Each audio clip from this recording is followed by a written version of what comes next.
Сколько здесь растений? На квадратном метре? В общем, 150 тысяч. И нужно заплатить по 3 евро за каждое растение. Лицензия. Королевство Нидерланды.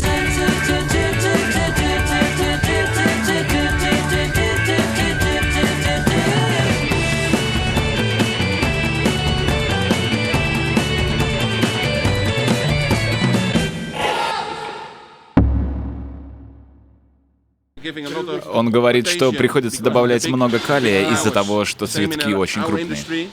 Так же, как и в нашей отрасли, обрати внимание, плоды снизу не очень крупные, а здесь выше гораздо больше. Сладкому перцу тоже хочется иметь большие бошки.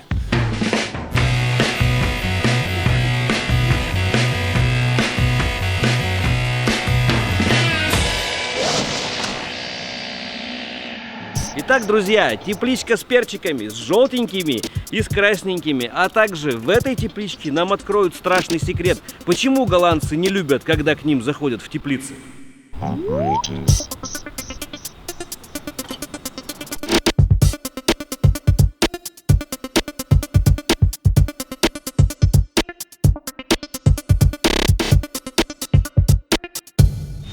Где эти перцы? А как называется сорт этого перца? Желтый? Называется стая. Здесь в данном случае у нас желтые перчики, но где есть желтые, там есть и красные. Здесь такой специфический запах. Выглядит это дело как прямо такой, в общем, сад из сказок. Вот, давайте посмотрим, как это все происходит. Как мы видим, ряд инженерных решений в Нидерландах тиражируются. То есть трубы, которые являются отоплением, одновременно являются рельсами для тележек. На одном мате у нас имеется 3 корня. Каждый корень разделен на 3 плети. Первый узел большой, то есть прищипывать получилось 2 веточки, они пошли, и потом они еще одну потолще прищипнули, теперь их получили 3 плети. Каждая плеть намотана вот на капроновую нить, на каждой из них висят плоды. Это да, это очень круто, что на 3 плети. Это получается, что, ну, грубо говоря, корень 1, растение 3, и каждая плеть плодоносит. Судя по всему, для данного сорта это, видимо, оптимальное какое-то соотношение. С квадратного метра получается примерно 30-35 килограмм, поскольку плоды достаточно легкие. А зеленый перец, он чем-то отличается? Или зеленый это тот, который еще не желтый? Зеленый это какой-то особый вид? Да. Эти тоже были зеленые. Сезон сбора можно начать немного раньше и собрать зеленые перцы. И если цена на них хорошая, то тут можно немного заработать, когда в марте-апреле цена и спрос на перцы высоки. Готовые контейнеры для сбора. Сейчас сюда придут сборщики, мужчины и женщины, которые сделают специальную надстройку и начнут сбор урожая.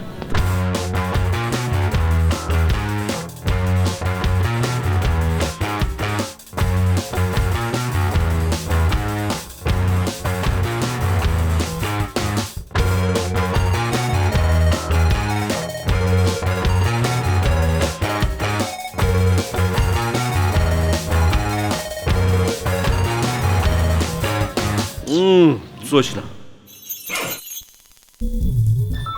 Когда я только собирался поехать в Нидерланды и говорил, что я собираюсь поехать по теплицам, многие, так сказать, коллеги по цеху говорили, что, Коля, вообще-то они в теплицы очень неохотно пускают. Ты уверен, что тебя пустят?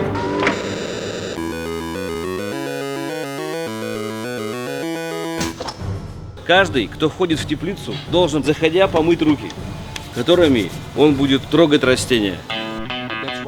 Был случай, когда наши поставки в Австралию полностью прекратились, поскольку обнаружили жучков в плодах, и в результате была закрыта граница. Если правительству Нидерландов становится известна подобная информация, то они приходят и полностью закрывают компанию. В результате растения все гибнут, а вам приходится все обрабатывать. Все действия могут занять 3-4 недели. Возможно, с цветами полегче, но здесь же продукт для употребления людьми. Я сам не люблю покупать овощи, на которых следы, что их уже кто-то поел. Никто не будет готовить из таких продуктов. Все теплицы стараются работать с соблюдением чистоты. Спасибо. Нет необходимости оставаться в этом опасном месте. Пойдемте. А также между ними, между этими 2 матами, расположен перфорированный канал, через который подается СО2. Это вот бак с чистым СО2. Можно играть в снежки, хотя на улице июля температура плюс 22 градуса. Это лучше, чем продукт сжигания газа, или нет разницы? При сжигании побочным продуктом является моноксид углерода и повышенная температура. А в летний период высокая температура не нужна, нужен только СО2. А здесь он в чистом виде. Может немного подороже, но зато у нас есть углекислый газ, проверенный и сертифицированный.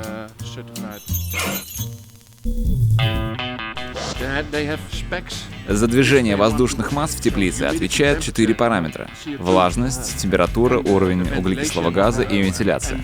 Эти параметры контролирует компьютер, управляя системой проветривания. Если влажность поползет вниз, то окна прикрываются, чтобы снизить уровень вентиляции. К примеру, обрати внимание, та сторона окон открыта полностью, потому что ветер сейчас дует в этом направлении. Если слишком тепло, то с этой стороны оставили бы совсем небольшое отверстие и получили достаточную вентиляцию и влажность. Влажность, на мой взгляд, вообще один из самых важных параметров. Особенно если ее уровень за 1 час упадет с 80 до 50%. Тогда растения просто сгорят, потому что они не смогут испарить воду в нужном количестве. Слишком резкое изменение.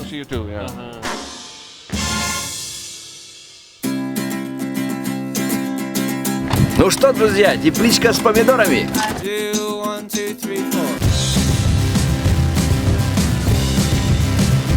Полностью автоматизировано. I think top 3 rose growers in the Netherlands, and it's amazing. Let's go in.